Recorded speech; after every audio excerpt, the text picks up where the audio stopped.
Think Different TV, live every Monday night at 8 p.m. Eastern Standard Time. Hosted by me, your girl Ashia. Join me as I discuss social topics, spotlight independent artists, and share financial tips. Join the conversation.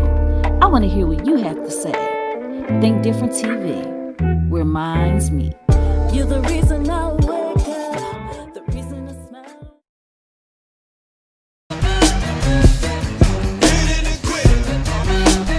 Breaking news.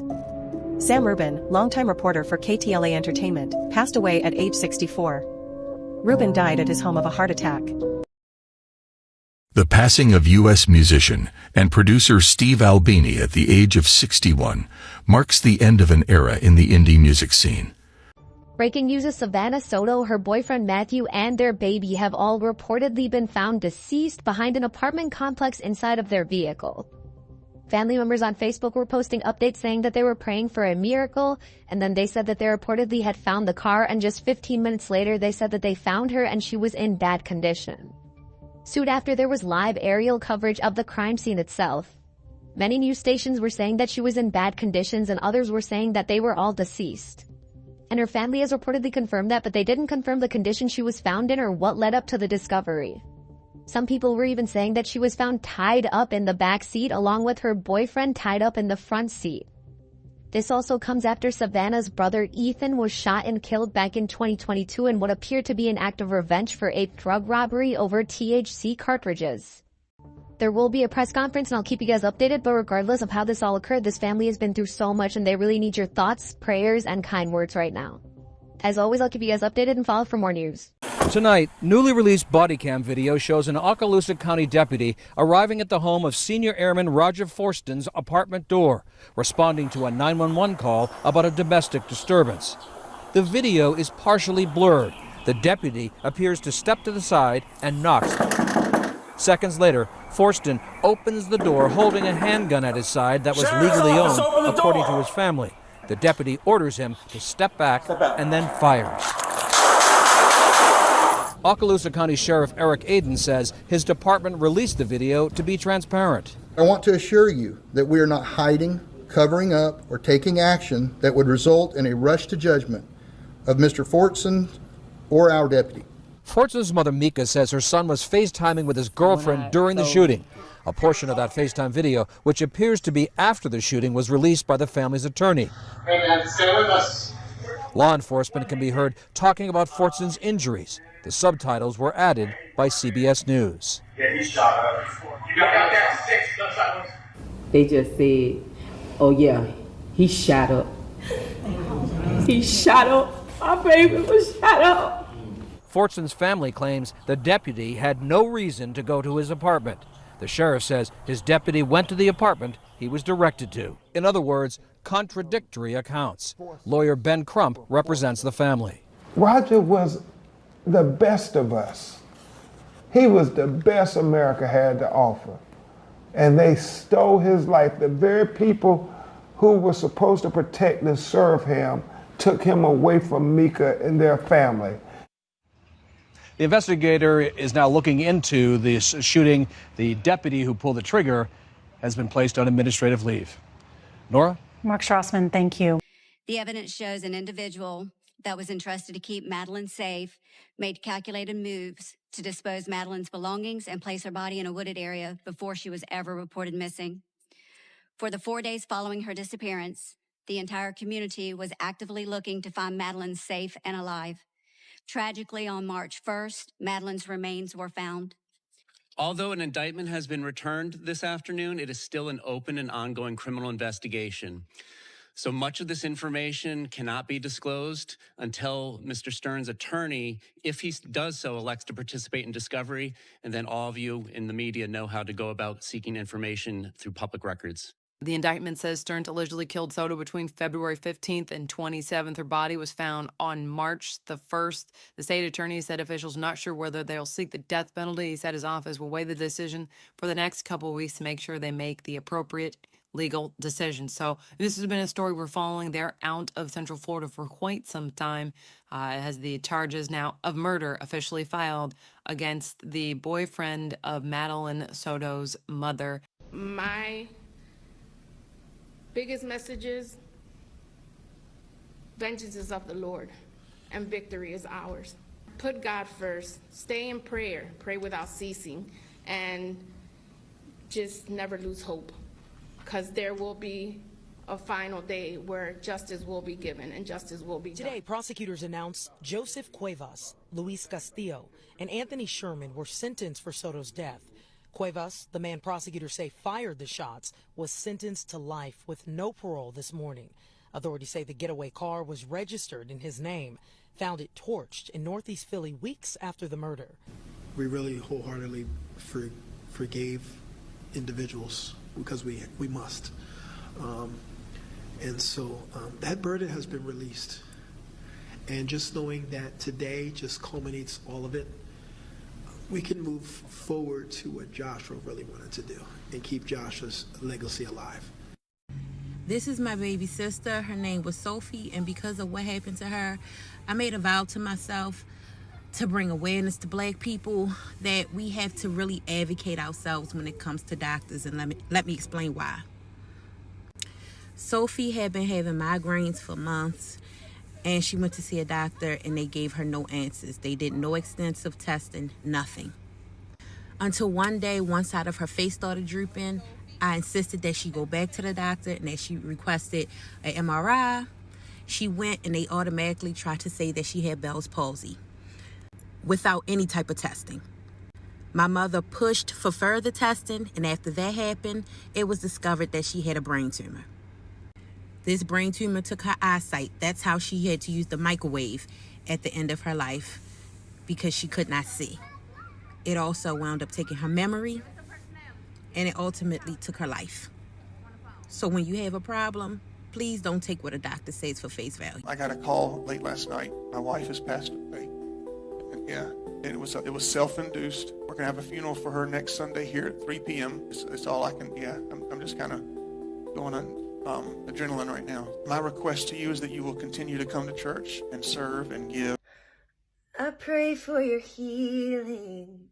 The circumstances would change. I pray that the fear inside would flee in Jesus' name. I pray that a breakthrough would happen today. I pray miracles over your life in Jesus' name, in Jesus' name. I pray for your healing, the circumstances would change. I pray that the fear inside would flee in Jesus' name. I pray that a breakthrough would happen today. I pray miracles over your life in Jesus' name. I pray for revival, for restoration of faith. I pray that the dead would come alive in Jesus' name. In Jesus' name.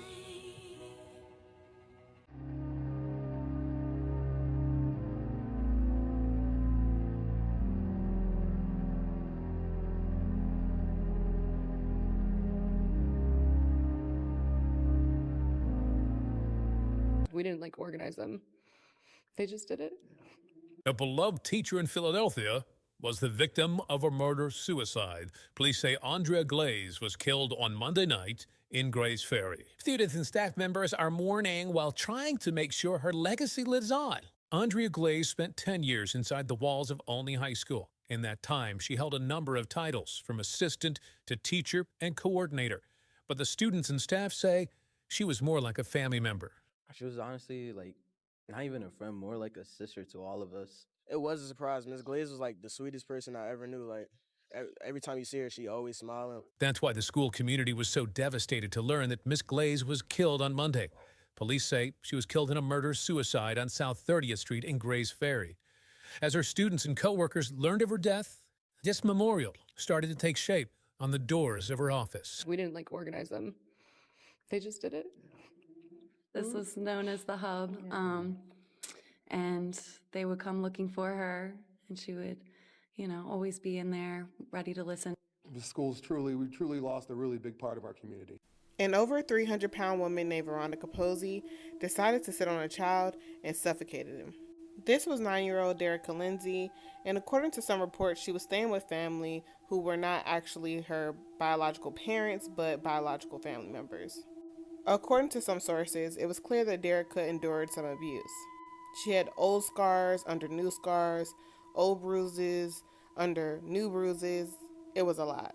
Now, it was Grace Smith, who was 69 years old at the time, who ended up calling Veronica for reinforcements.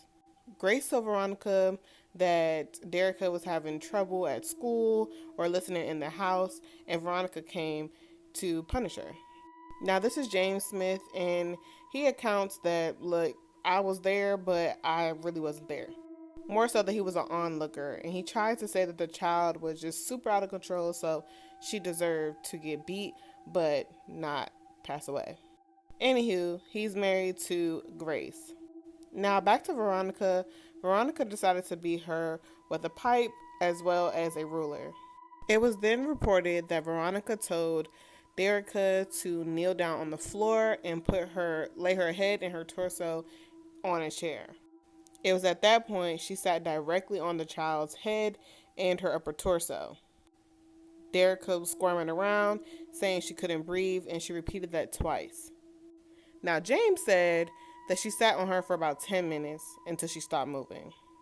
That's when they told her to get up. James said, "I'll punch you if you don't get up." And Grace tried to help her and turn her over. After a while, they called 911 and they tried to tell them how to resuscitate the child, but it was too late. Poor Derrica was gone in the most horrific way. I can only guess what Derrica was thinking to think that her cousin decided to take her life in that manner. She was sentenced to life, but what do you all think about this particular story?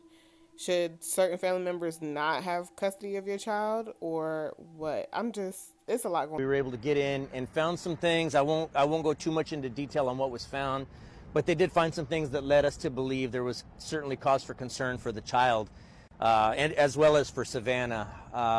Throughout the night, we were searching the area. We were able to get some phone pings out in this area here. During the night, we were able to find her vehicle, Savannah's vehicle, out here at the park, and that vehicle was recovered. But utilizing SAPD Eagle and Park Police, we were not able to find them last night in the park. The plan was to wait till daybreak and then resume the search out here.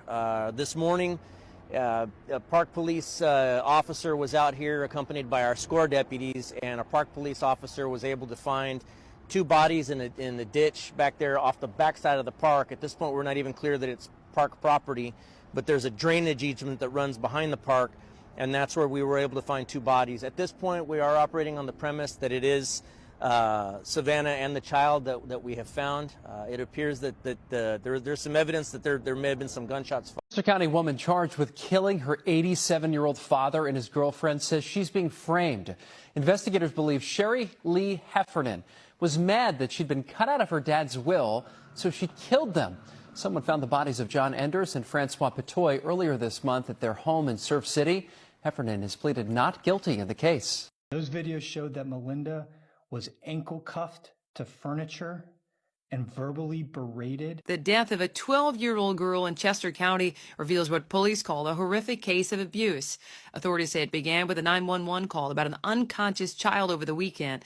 That call helped uncover what the DA describes as evil treatment at the hands of her own father and his girlfriend, 12-year-old Melinda Hoagland. The allegations in this case are truly disturbing. Authorities say much of the abuse was captured on video. What I'm going to be talking about today is going to be difficult to hear, and I may struggle to get some of the facts about this case out. The Chester County DA made it clear from the start of today's news conference the details would be shocking. Rendell Hoagland and Cindy Warren subjected Melinda to evil and torment that no child should ever have to endure and they did it for months. Over the next 20 minutes, he laid out the alleged horrors that 12-year-old Melinda Hoagland endured at the hands of her own father, Rendell Hoagland, and his girlfriend, Cindy Warren.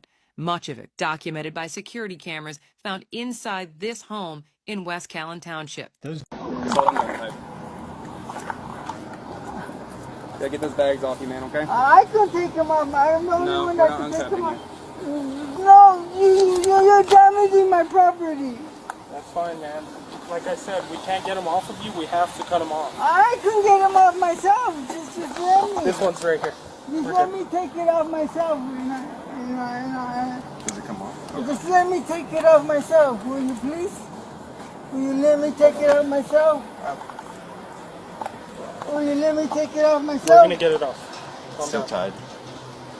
See, I cut it. I will take it off myself. No, we're not letting you take them off, man. Once handcuffs come on, you're gonna try to run, and then we're gonna, you know, it's gonna be worse. No, I'll take it off with the handcuffs. There you go.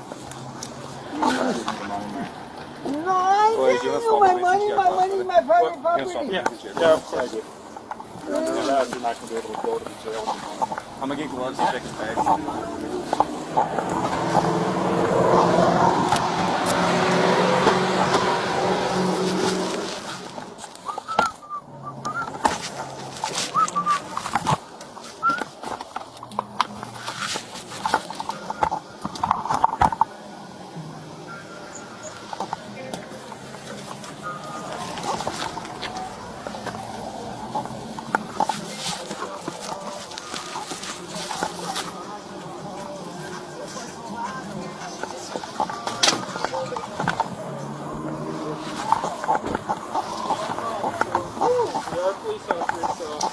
You didn't give me any proof. You didn't show me You don't your need records. proof. We told you who we were. I got security guard tell me they were police. Well, then, sorry those security guards told you that, but they... We are actual law enforcement officers. Okay, man? Yeah, Just I because some people didn't are the believe police you doesn't because matter. Separate your feet. So, let me ask you this. You know we're cops now, right?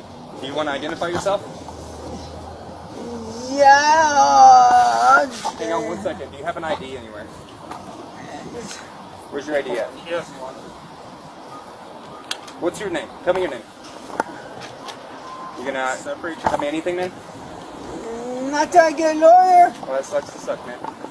I have to say anything. Well, you have to identify yourself still. No, I have the right to remain silent. No, when it comes to your name. No, that's You do, but that's why now you're going to jail for concealing identity, right? You're gonna have to get into this one, boys. It's all tied up, man. Okay. Or better yet, kind of see your name. Yeah. You just throw that trash on the ground.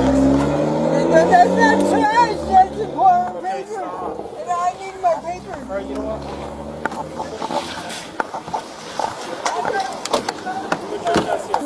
No, you're damaging my property. That's fine, man. Like I said, we can't get them off of you. We have to cut them off. I can get them off myself. Just let me. This one's right here. Just let me take it off myself. Just let me take it off myself. Will you please? Will you let me take it off myself? Will you let me take it off myself? We're going to get it off. Calm So down. tied. See, I cut it. I will take it off myself. Once handcuffs come on, you're going to try to run, and then we're going to, you know, it's going to be worse. No, I'll take it off with handcuffs. You just give me the money, man. No, I ain't giving you my money. My money is my private property. We're going to take it. You're under arrest. You're not going to be able to go to the jail with me. I'm going to get gloves. Yeah. No, you got to go to jail with money. I can go to jail. Stop. Yeah, stop. Stop trying to put it away, man. You got me? Separate your feet. It's my money. That's fine. Then clutch in your hand, but stop trying to reach into your pocket. Cell phone. Other cell phone. What? Nothing. What are you doing?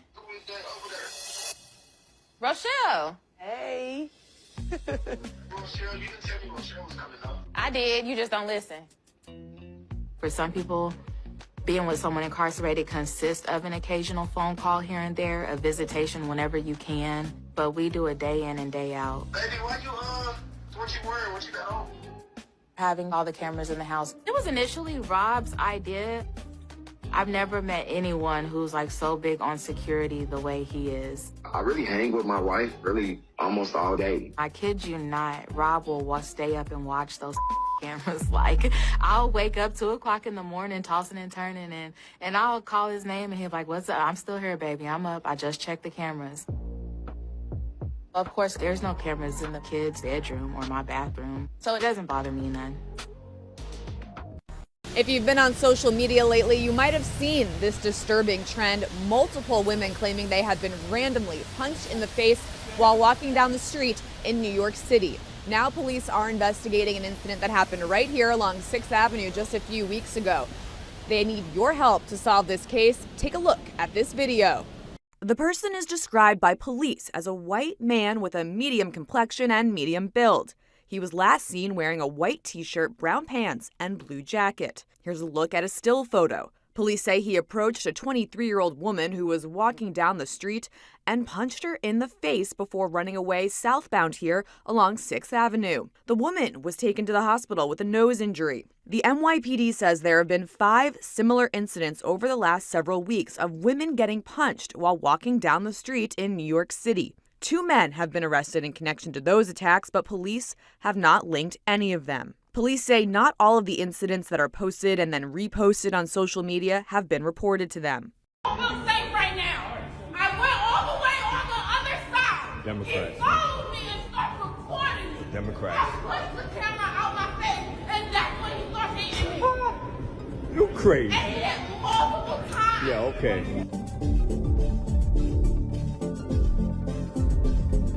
Slow down. What you in the rush for? What you in a rush for? Pay attention so you won't walk into people.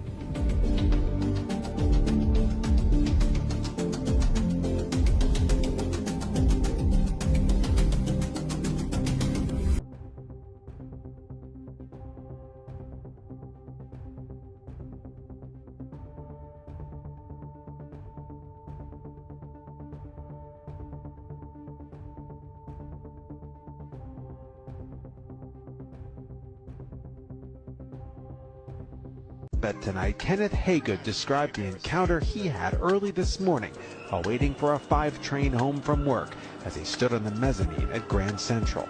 And then I see a woman over there, very attractive, standing by herself. And then all of a sudden this guy appears and he starts yelling in her face and waving his arms in her face. I'm like, yo, like what's going on? Is he getting ready to hit her or something? He says he walked down the stairs to the platform, put himself between the man and the woman, and called 911. It's like, where's he at? I said, he's coming at me right now. He's walking towards me with his, intent. And they said, where's he at now? I said, he's right in front of me. Kenneth says he was speaking to dispatchers when the man attacked him. The next thing he knew, he was in an ambulance. He has a cranial brain bleed, lacerations in his head, fractures all up and down his orbital bones. Hours later, his sister Mia got a call that Kenneth was at Bellevue after the man had knocked him down and kicked him repeatedly in the head. Cops quickly caught the assailant, who they say has multiple prior arrests, including at least 1 assault. The woman didn't stick around. He goes, what? What? Touch. Vaya. Tiene pantalones blancos. He don't got no hat on, right? Está arrastrando. I had my scan. They found a cyst and like a little tumor.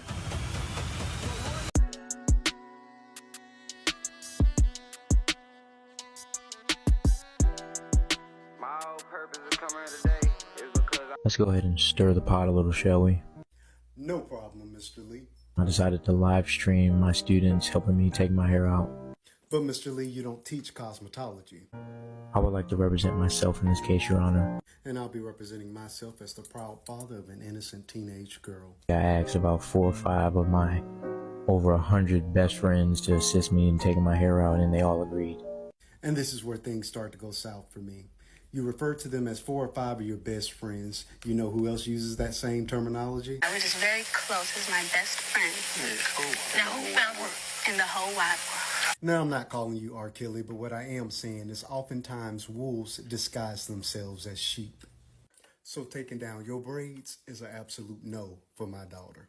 Now, I do think you're a great teacher, but what I would not want is for my daughter to get that level of security with you and then move on to the next teacher, the next grade that happens to be a male, and he presents himself just like you, but he's actually Mr. R. Kelly.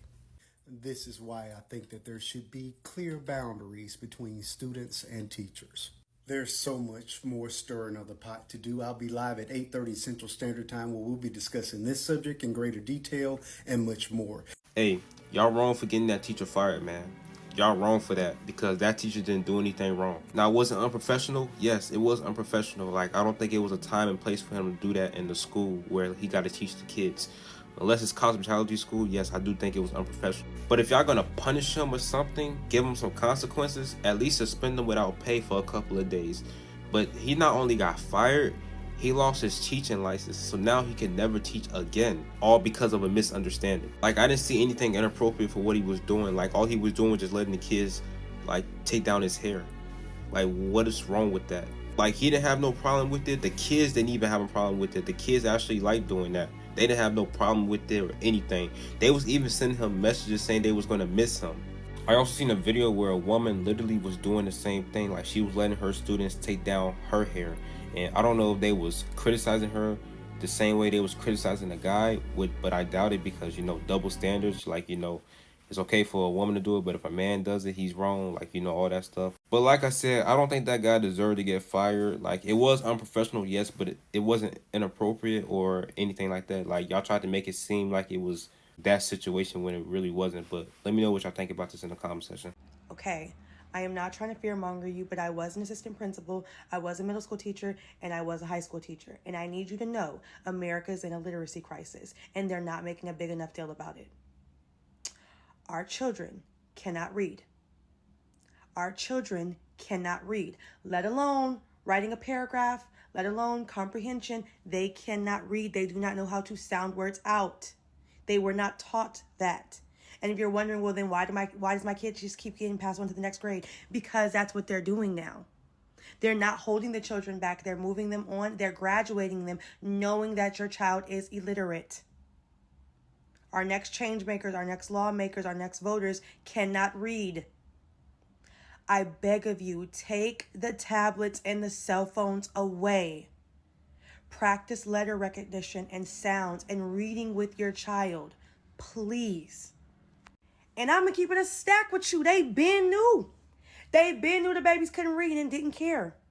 You know when they started caring? After the pandemic. Them test scores plummeted. First of all, like, test scores for reading were like pretty stagnant for the last like decade. But after the pandemic, they plummeted. And now they were like, oh, we got to do something about it. Columbia University, I'm looking at you. You fully backed balanced reading. Fully backed it. Teachers College was 100% pushing out balanced reading. That's why the kids don't know how to sound things out. And if you don't know what I'm talking about, please go do some research. Now they're trying to push science of reading. That's the way. And if you're like, what's science of reading? That's what we was doing. And by we, I'm talking about millennials and older. The one, the little you know, when we were sounding words out, that's, yeah. Now they're trying to bring that back. And if you're like, wait, they stopped doing that? Yes! For years, they stopped doing it. I'm going to say this last thing and I'm going to be done. If you have the opportunity and the privilege, right? Because like taking off from work is a privilege. You need to start, and by you, I'm talking to parents and guardians. Start going to these PTSA meetings and these district meetings. They are passing so many policies and they're banking on the fact that parents and families are not going to show up. You need to know what those policies are and how they're affecting your children, particularly Black and brown children. They know families can't or won't show up. You need to be more involved with your students' schooling. Their life, quite literally, depends on it. All right, I'm done. The stage at the Crampton Auditorium. Just outside of the lobby, dozens of loved ones locked out and some trying to push their way in after being told the building was at capacity. Because of the size of the room and because our relatives sometimes do not know how to act, the fire department is now here to shut us down. Administrators doing their best to let the grads get their special moment and grab their diplomas before they cleared the room, but the damage was done. Like, while they were doing the keynote speaker, there was like loud banging. Even before that, for like 10 minutes straight, just like boom, boom, boom, boom, boom. After this commotion, pictures showed the broken glass door left behind. It's sad right now, low-key. Oh, yeah. It's sad. I'm just heartbroken. And dreams shattered for grads like Holly Ragunanan and her family, looking to make up for moments missed during the pandemic. Glass started getting broken. One of my classmates' hands got cut. I didn't even get to walk. I graduated magna cum laude and I didn't even get to walk. I'm class 2020. I didn't get to walk for my high school graduation. I didn't get to walk for my college graduation. It's not just the grads who left the canceled commencement disappointed. All the money we spent, my father and grandmother came down from North Carolina. And while these grads try to salvage the celebration, not long after, DC Fire sang in a statement. DC Fire and EMS did not shut down tonight's event. At 6:42 p.m., we responded to the Crampton Auditorium for a medical call at the request of campus police. The patient was evaluated and refused transport, and DC Fire and EMS departed. I'm confused why it got so crazy, how it got so quick, so bad, so fast. And some of these graduates will get to walk this weekend. The university's main commencement ceremony is set for Saturday morning. At Howard University, Walter Morris, News 4. Now, moments ago, Howard University responded to our request for a statement. The school said security removed someone from the building prior to the ceremony. That person returned and broke a window. The statement goes on to say this incident led to a disturbance among guests outside the facility, resulting in a disruption of the program. Guests in attendance were immediately dispersed following this incident. Howard says EMS treated one student for a cut. The school plans to give individual awards to students. The kissing case of 1958. Sissy Marcus, an 8-year-old white girl, sees her friend James Thompson, 9 years old, and David Simpson, 7 years old. She hadn't seen James Thompson in a while. His mother used to work domestically for her family. So she sees him, excited about seeing him, kisses him and David on the cheek. These are two young African-American boys. She goes home, tell her mom about seeing James and David and how she kissed him on the cheek. Her mother calls the police and says that 7-year-old David and 9-year-old James raped her daughter. The father comes home. She tells the father gets shotguns with his friends and go looking for 7-year-old David and 9-year-old James. The police arrest 7-year-old David and 9-year-old James unlawfully, detain them for a whole week without their parents being able to see them, without having any legal counsel. They beat them and trying to get a confession out of them. A judge sentenced 7-year-old David and 9-year-old James to a reform school until they're 21 years old. The governor, after 3 months, pardoned 7-year-old David and 9-year-old James for being kissed on the cheek. To understand the system, you got to go back and look at the history of the system. You mean to tell me that Glenn Davis has to serve 3.5 years in jail, on top of 3 years of probation, for this fraud scheme he did on the NBA healthcare benefit plan? And here we got Brett Favre, who stole millions of dollars out the welfare money from Mississippi. All right, Mississippi's already one of the poorest states in the country. So you stole money from the poorest people in the poorest state of the country, and you still walking around and you have not seen a courtroom yet. The state of Mississippi ain't even pursuing no charges against this man. And this is what we be talking about when we talk about the judicial system, and there's two sets of rules. Both of these people committed white-collar crimes. At the most, he should have been able to pay back that $80,000 and maybe a couple of months of probation. That's it.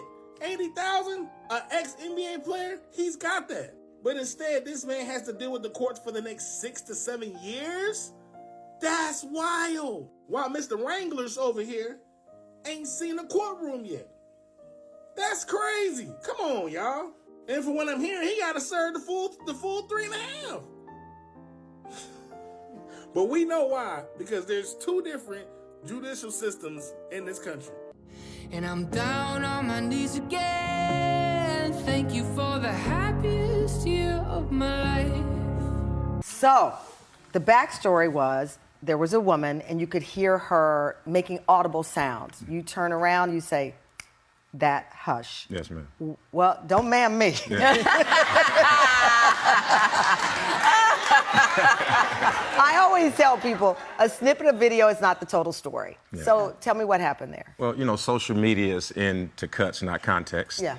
And every suggestion that I got from every naysayer, I've already done. This is a 4-year battle, right? Oh, this is ongoing. This is ongoing. So I've already Literally. talked to her personally.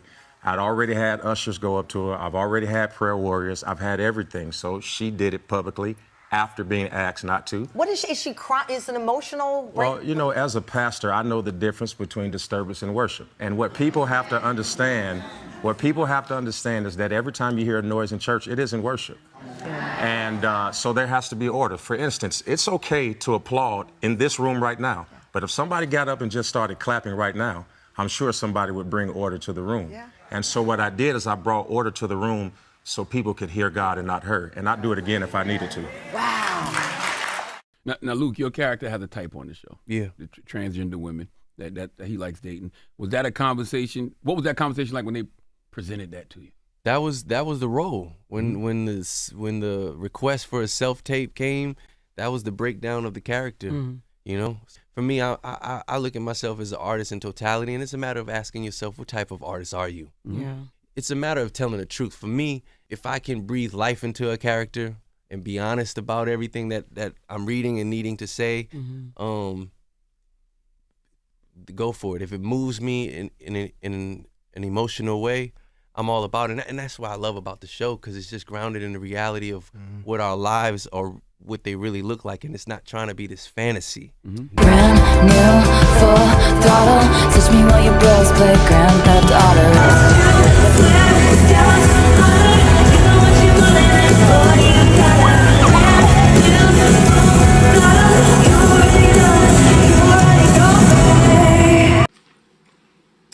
Hey, what up, my white racist oppressors? My name Brian. I'm 2% black, and I'm gonna be speaking on the new airport that is gonna be in McKinney, Texas, which I'm in favor of. Now let's get into it. The airport will be called George Floyd International Airport to honor a hero who served as a security guard in the Salvation Army. The airport will not only be not racist, but it will be anti-racist. Airport terminals will be named the following: George Floyd, Jacob Blake, Breonna Taylor, and her boyfriend, and after the greatest mayor of all time, Lori Lightfoot. Airport runway strips will have strippers and be covered with Black Lives Matter logos painted across all of them in order to fight and combat racism, also known as white supremacy. Flights will only go to Democrat cities, such as Minneapolis, Chicago, and Detroit. Any flights coming from Republican cities will be labeled a racial threat. I'm pissed. Anita bald-headed ass, they canceled the concert.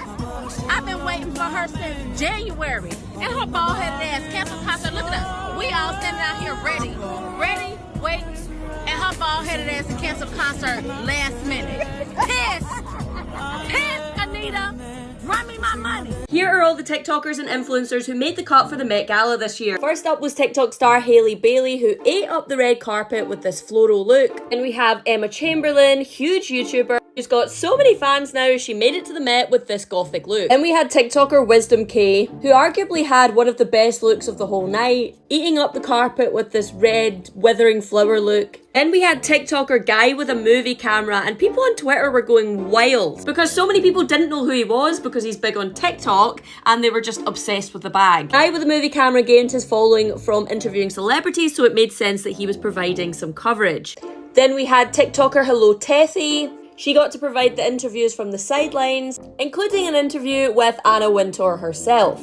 Influencers get a lot of stick for being invited to the Met, and not everyone agrees that they should be there, but I feel like a lot of the commentary this year was more positive. There's a lot of comments online like this basically saying that this year a lot of the celebrities gave nothing while the influencers gave everything. Y'all gotta see this video.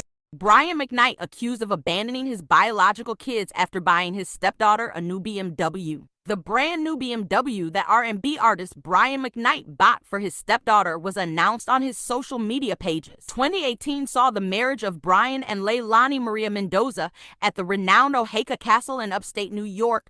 The couple exchanged vows in a lavish ceremony. The bride wore a stunning dress with 50,000 Swarovski crystals on it. Since their marriage, Brian has assisted Leilani in raising her 2 children from a previous relationship, Jack McPhee, 20, and Julia, 23, respectively, and every time he gets there, he spoils her and the kids. Leilani's pregnancy was just revealed by the couple, and the entire family is excited about the new arrival.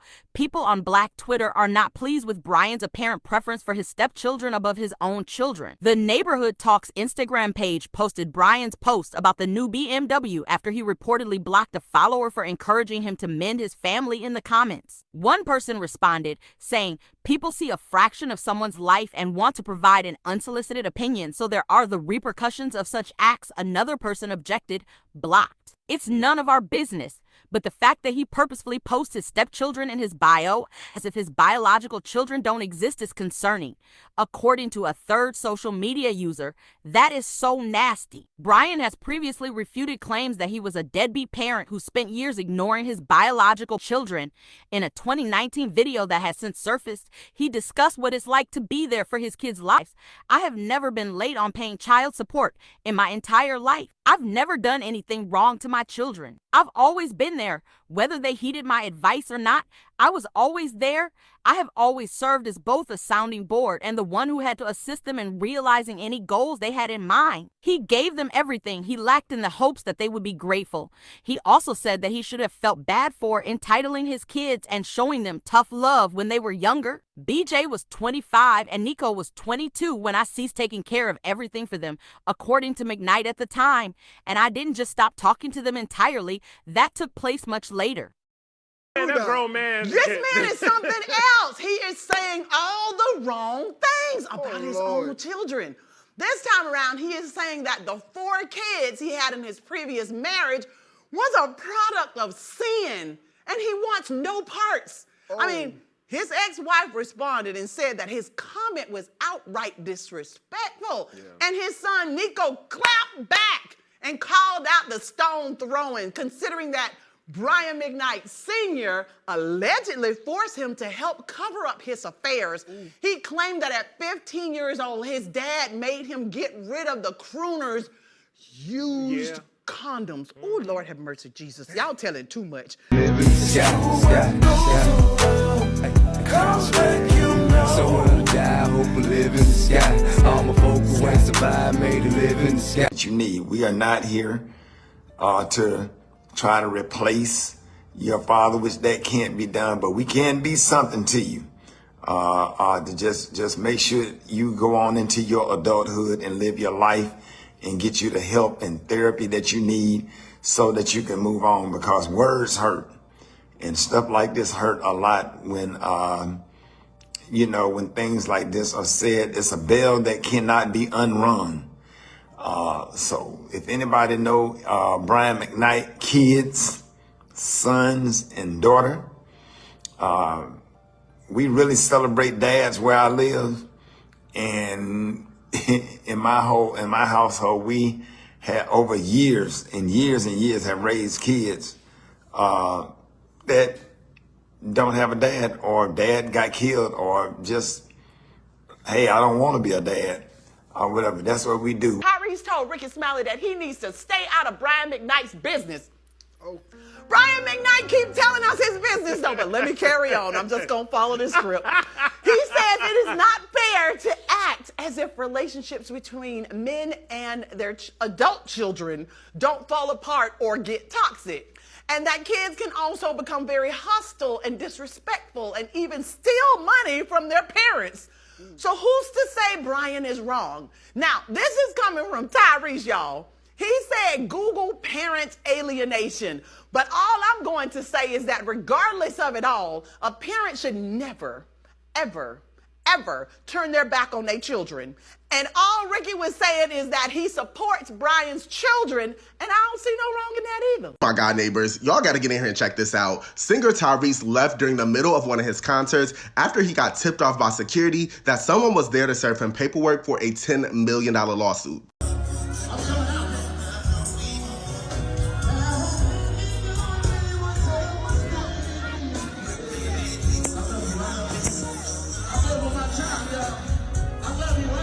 Now, an inside source confirms with TMZ that just as Tyrese had 3 songs left, discovers that a process server had arrived to serve him court documents regarding a lawsuit filed by Brian Barber. The legal action stems from allegations and defamation against Tyrese. Brian Barber initiated a $10 million lawsuit against Tyrese in October, alleging that the R&B singer defamed him during an appearance on The Breakfast Club. Tyrese claimed that Barber was holding him hostage. The allegation has led to a legal battle centered on defamation. Following abruptly leaving the stage, Tyrese took to his Instagram to share his sentiments, dedicating the performance to his late mother Priscilla, whom he honored with a Mother's Day shout out. Now, in the post, he did not mention that he left the show early, but he just thanked the fans for their support and their energy and emphasized the special bond he has with his fans. I'm curious to know what you guys think regarding this entire situation. Do you guys feel like Tyrese should have left the show early? Or I'm just not sure if that was the right decision because the venue or the club promoter could come after him for not fulfilling the details of the contract if he did not perform all the songs. Let me know what you guys think regarding this entire situation in the comments, neighbors.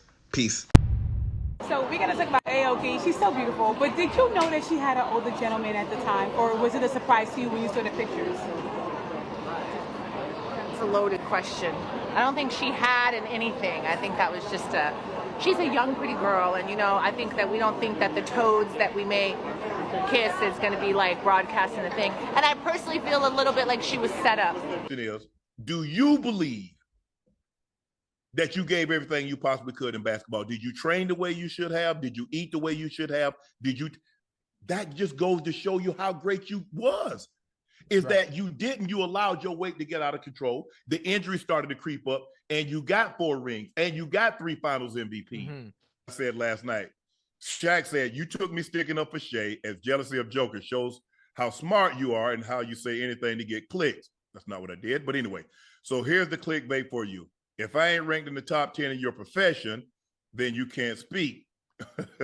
Don't forget, I know what you did to get where you're at. Me jealous sounds like you jealous. I know you're trying to stay relevant by gossiping on your podcast. We don't believe you. You need more people in case you forgot. 4 rings, 3 finals MVPs, top 50, top 75. And to be quite frank, all this success you got still under me. You don't know my work ethic. But according, I work less, but not blah, blah, blah. But anyway, love you too. If you need help making money, it's better ways than gossiping. I'm too old for this ish. Love always. The most dominating big man ever. Never took it serious. Remember, I know you and you know words of Skip Bayless. I'm better than you. Hashtag G14 classification. I have it. You don't. Not in my profession. Wait, when that happened? He just about 10 minutes ago. Wait, Shaq in the chat? No, he on IG. I've never professed. I've never professed that I was as great as Shaq. But what I will say, yes, sir, I got what I got because I worked my ass off. Now, yes, Shaq has been the one that said that he didn't work as hard, he didn't train as hard, he didn't eat as well as he should have. Right. Shaq is the one that anytime someone wins an MVP, he talks about how he should have been the MVP over Steve Nash. Now, you guys have heard me speak glowingly. I say Travis Kelce is better tight end than I was. So was Gronk. So was my guy, what's his name? For the Chargers. Antonio Gates, Gonzo, Big Winslow. I'm cool. I got no problem. You know why I got no problem, Ocho, with giving people credit? Right. Because I got everything out of my God-given ability. God gave me the ability to do what I could do, but he gave me discipline. He gave me dedication, the way I trained, the way I ate, the way I slept. So this was all I could get. Right. Now, I would have felt some type of way if I'd have got these numbers and I half-assed it, but I never half-assed it. Kobe said Shaq should have won and they should have won. Right. But my thing is that you can't, and it says greatest characters. It's Shaq, I'm the greatest character. No, am I a top 100 player? No. Am I the equivalent as a football player as Shaq was as a basketball player? No. But what I did do is that I maximized that. And my question, if Shaq and because it's rough on the back. My question, man, you're way beneath me. Your whole demeanor is faker than new rapper Beefy. You're soft. Before you get fly, you rather tweet me. I was in 3 different cars when you was in 3 feet. All I see is dollar signs. They coming in 3D. Make it hot. Ain't no way around my degree. You are not in my spot. You are like a peewee. Shula got them calling me Rocky the way I reread. I get to the green bag. I don't mean a lawnmower. Jet flying, foreign driving, Best Buy and Don Pora. To hear that you're a deadbeat, what's your relationship with your kids right now? I don't have one. It's been three and a half years. Really? Yeah. How hard is that for you? What do you think? It's a nightmare. It's like they're my greatest accomplishments and my greatest failure at the same time. But to see how it's just crashed and burned since the divorce, and this is all since the divorce. Do you believe she played a role in the divide with your kids? I'll say I'll take the blame because I didn't ensure that my relationship with them was so strong that no matter what anybody said to them, they could be like, nah, my dad's good. So, I was gone a lot. Right. I'm on the road. Right. And that's part of the deal. But I really don't know. I don't want to throw stones and stuff I don't know. I don't know if she's at the house saying your dad ain't I don't know. Chicago Fire actor Eamon Walker is stepping down from his series' regular role as Wallace Bowden after 12 seasons on the NBC show. There's about to be another vacancy at Firehouse 51. Chicago Fire star Eamon Walker, who has been portraying Wallace Bowden since the NBC series' inception, will be leaving the show after 12 seasons, according to multiple outlets. Boy, this shit getting wild, ain't it? K-Dot friends crashing out. The motherfuckers done got the police surrounded Drake damn mansion. Dude down, badly injured, shot. Now you got Drake's OVO store in London has been vandalized. Someone spray painted "They Not Like Us" on the front window. Rapper Meek Mill jumps in 50 Cent and Combs' feud inexplicably, making absolutely zero sense at all. He's standing up for Diddy's son, who started his own feud with 50. The situation escalates as fans and media debate the unexpected turn of events. Despite the confusion, Meek Mill remains steadfast in his support. Whoa, Academics is now being accused of grapes and assault defamation lawsuit. Okay, this was already underway. In 2022, 2 of his friends did have relations with this woman, and his house was kicked into, his mom was arrested, everything. The woman told the police that Academics was withholding evidence because he has in-home camera surveillance. But when they went in his phone, they got in the phone and they got the surveillance cameras and everything like that. Academics was not in any of the videos, and the charges were dropped, and they were later pursued to those 2 other gentlemen. Now how this same girl is, okay, I see what's going on now. This is a civil suit to try to get money out of him because the criminal suit was dropped by New Jersey Police Department. So I'm guessing this is just a money grab. I'm saying believe women, but also believe facts. Zale, TBG Media, Academics, good luck. Young black kids growing up in the Bronx who don't even know what the word a computer is. They don't know. They don't know these things.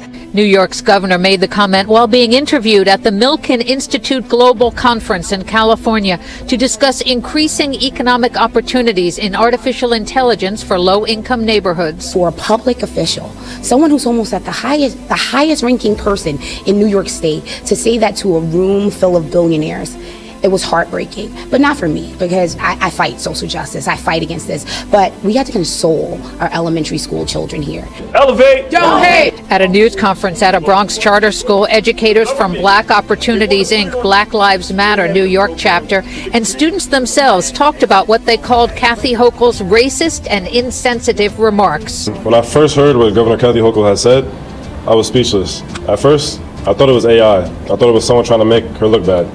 but she did that to herself. Robinson is one of close to 100 students who participate in an after-school program, Black Opportunities, that has a 100% graduation rate, with most of the students getting full scholarships to college. What she did was diminish everybody who ever learned or picked up a computer, try to learn JavaScript, try to learn these computer science, computer codes, anything. What she did was undermine hard work. The governor has repeatedly apologized for her words, but activists say that is not enough. I chose the wrong words. I know it hurt a lot of people.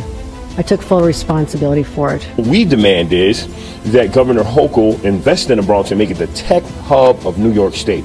State-of-the-art equipment, we want her to build partnerships with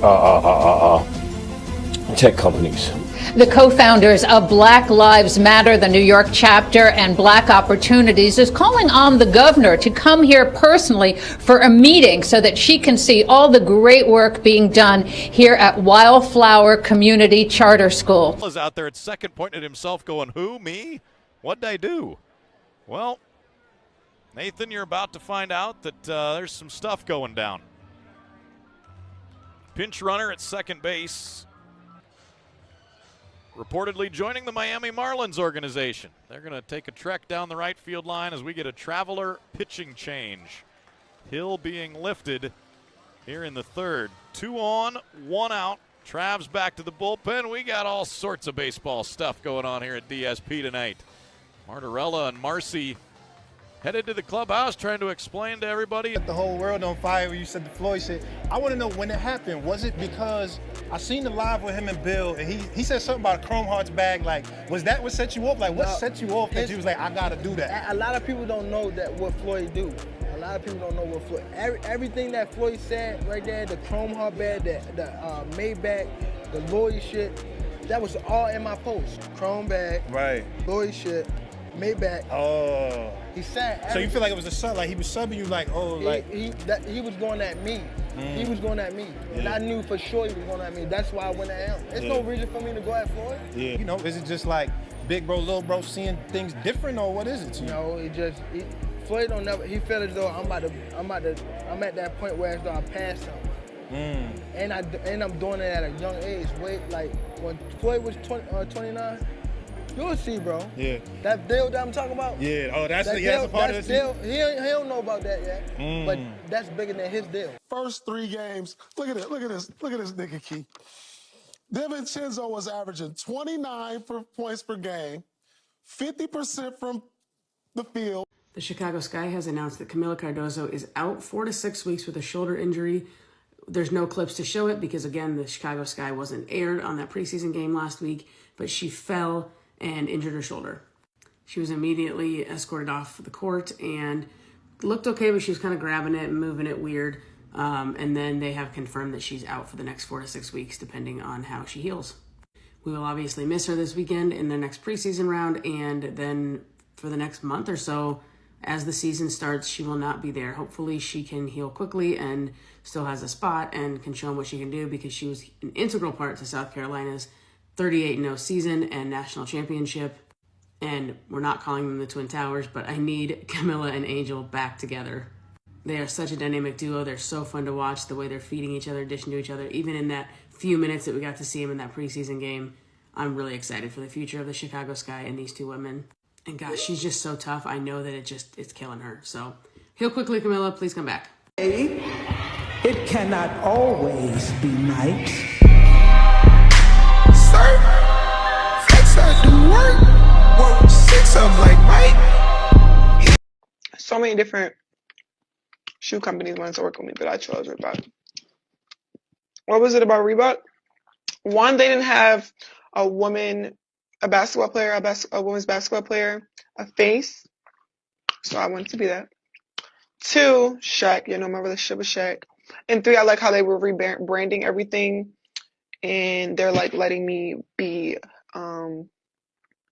the creative behind like everything I want to do. So like I'm having my own shoe line coming out, merch, when you want it, that y'all can be able to shop and like stuff to our age. Like y'all like what I wear, y'all like how I dress, y'all like my style. So like I wanted to incorporate that into Reebok.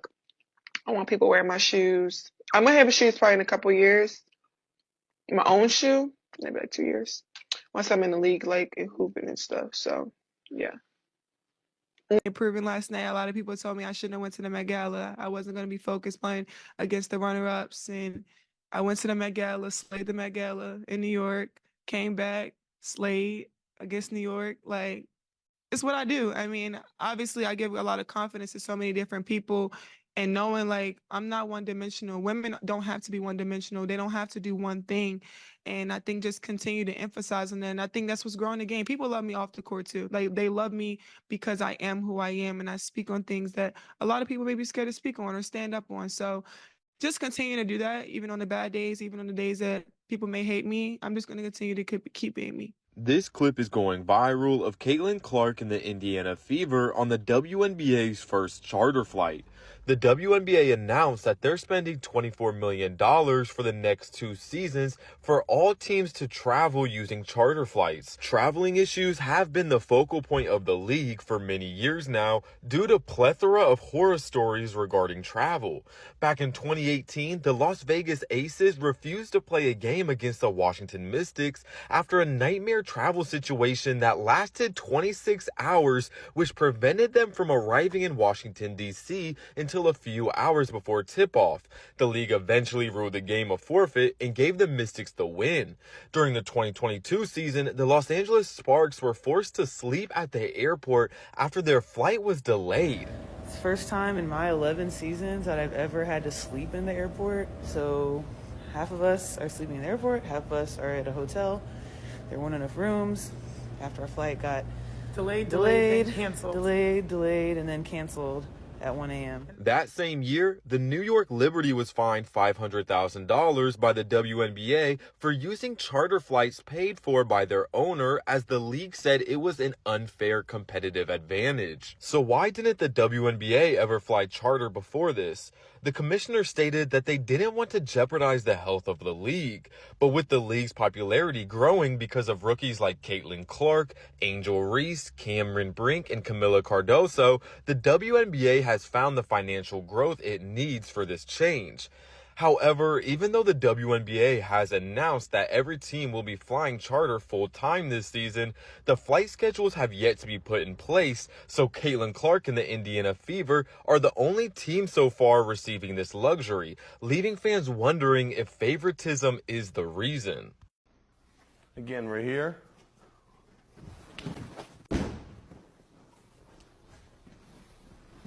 Very quick, very effective. Candace Parker is the new president of Adidas Women's Basketball. The WNBA legend announced her retirement a little over a week ago, but now she's back and ready to take over the basketball world again. Her role will include overseeing the Adidas Women's Basketball product line and further developing their women's roster of all-stars like Aaliyah Boston, Erica Wheeler, Sophie Cunningham, and Kalia Copper. I can't wait to see CP continue to influence and elevate the future of women's sports. Congratulations.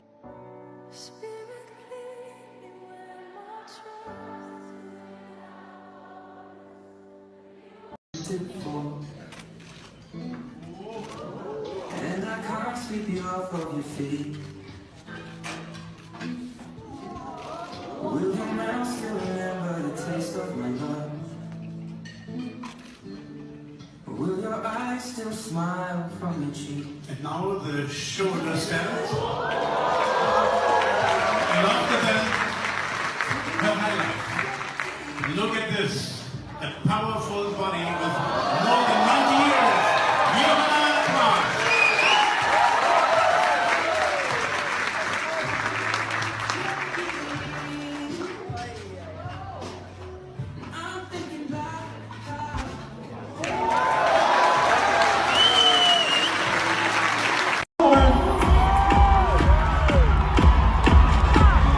Well, she's looking there, right there. One left, 2 rights.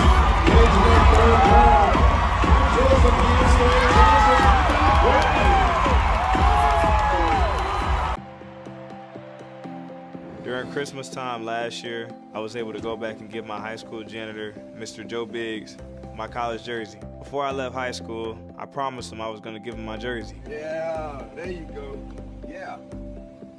Yeah, I love it. Yeah. If I tell you I'm gonna do something for you, I really mean that. First time in my life, I finally look good. Yeah. Yes, sir. He always told me, Terrion, you treat me better than I deserve to be treated. But honestly, Mr. Biggs, you treat me better than I deserve to be treated. All those life lessons that I learned from working with you during 7th period, I'm glad to be a part of your journey, and I'm glad that you're a part of my journey.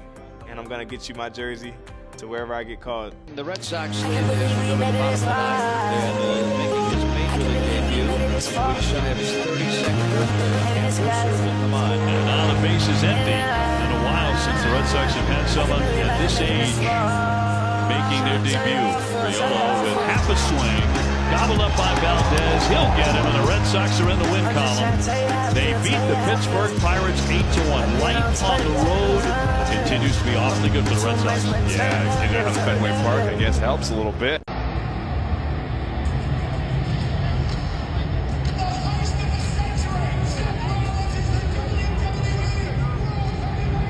Did I do that? Did I do that? Did I do that? Did I do that? More information is coming out about baby Bieber. Now that the Biebers have announced their pregnancy, it's being alleged by a couple of sources that Hailey is 6 months pregnant and is due in August. Now, a lot of people are like, she can't be, she's not even that big. And this is such a common misconception because most first pregnancy don't really show until they're due. I honestly believe that she is due in August because I'm born in August. They need a little Leo or a little Virgo.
I'm a baddie, so I know them other bitches ain't impressing you. And I've been a baddie since a younger nigga, this ain't nothing new. Why these niggas in my face? Oh, because I'm rich and my money blue. I don't care what niggas say, cause I'm really paid, I'm untouchable. Making bitches wanna hate, she see me and she get uncomfortable. Make a nigga wanna play, say I'm pretty and sexy, I'm munchable.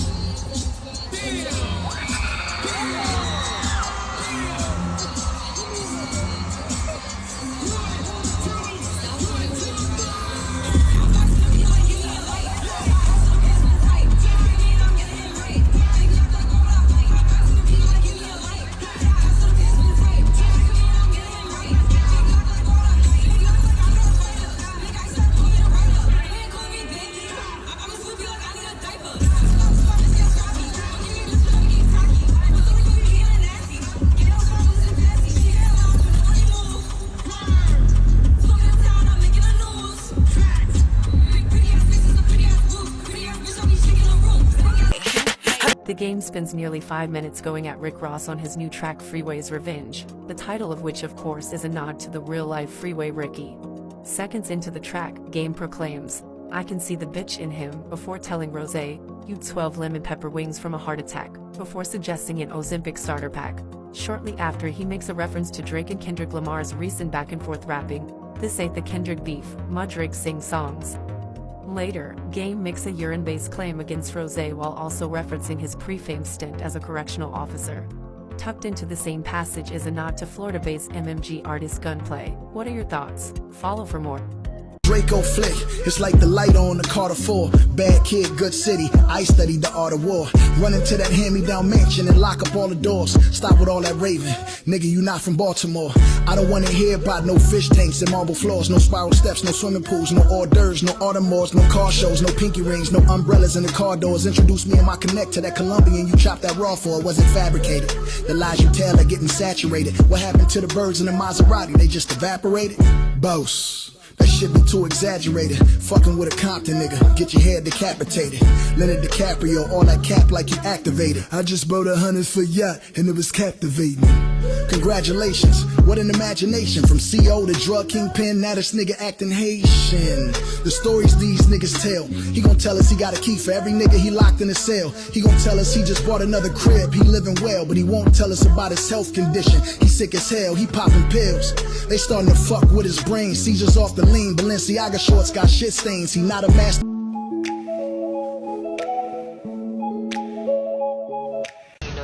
Thanksgiving clap. Black girls are magic. Meet me in Temecula. Hashtag Dem Thrones. People were like, where is Black Twitter? White folks talk about Black Twitter like it's Wakanda.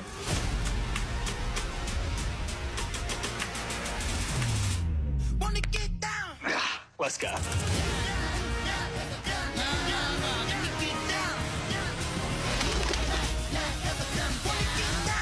Tonight is amazing.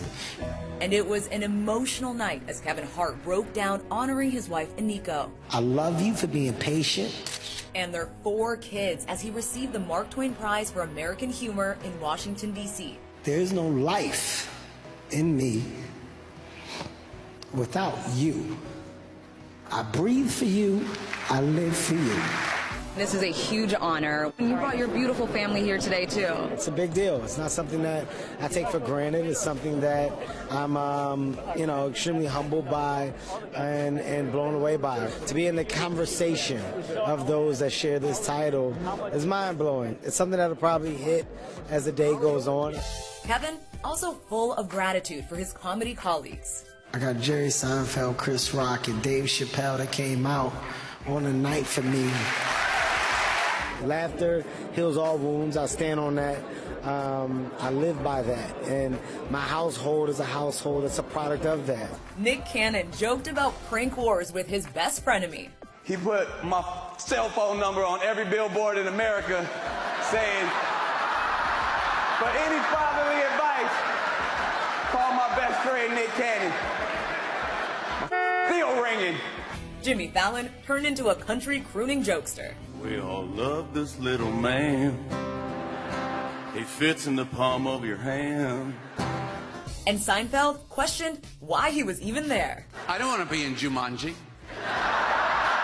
Also on hand, Tiffany Haddish, Chelsea Handler, and JB Smoove, who warned us to expect the unexpected. Anything you say can be held against you in a court of laughter. But the person Kevin was most grateful for, his late mom, Nancy Hart. Thank you, God, for making my mom who she was and making my mom in bed was she in better than me. What does it feel like to reflect back on just those times and how you got here? I don't get here without Nancy Hart. I'm fortunate to be raised by such a woman. She has missed significantly, but I know I got an angel. So I think that's the biggest smile in heaven right now is my mom looking over me on a night like tonight. The Mark Twain Prize honoring Kevin airs May 11th on Netflix. Thank you guys for an amazing night. This is the type of place where they could give out the Nobel Prize. And man, if anybody ever deserved a Nobel Prize for comedy, your ass does. Yes, sir. But here's the deal. Mark Twain said that the secret source of humor is not joy, but sorrow. And that man up there is the Evel Knievel of comedy. Pain! This man, my God, man, the shit you put yourself through. You could air travel miles at Mount Sinai. It's amazing. We talked about stuff like after you had your first heart attack, you talked about being in the pool, drowning, and going, and your daughter going, "That is so funny. That is so funny." Remember when the Friars Club had a roast for you? And I said, "God damn, that's redundant, man." Hey, Hope. Wow. I didn't expect to see you out here this weekend. Wait a minute, y'all two know each other or something? You could say that. Right, Hope? What's that supposed to mean? Well, you see, me and Hope, we used to date back in the day. Yeah, what? Babe, relax. It was a few years back. It's not that serious. Oh, really? Yeah. So, what are you here for? Why am I here? Me and the lady wanted to get out the city, so we figured what better place to find peace than the great outdoors. Oh, hell no, this is bullshit. Babe, relax. Oh, I didn't get your name, though. Jacob. Oh, all right. Jacob. Yeah. Got you. Faye, this is Hope. Oh, I heard. Hey, Jada. What up? Did you see? Relax, son. Babe, Huh? I'm tired. We had a long drive. I'm ready just to call it a day. Let's go unpack the car and get out of here. Yeah, I'm exhausted too. Come on, babe.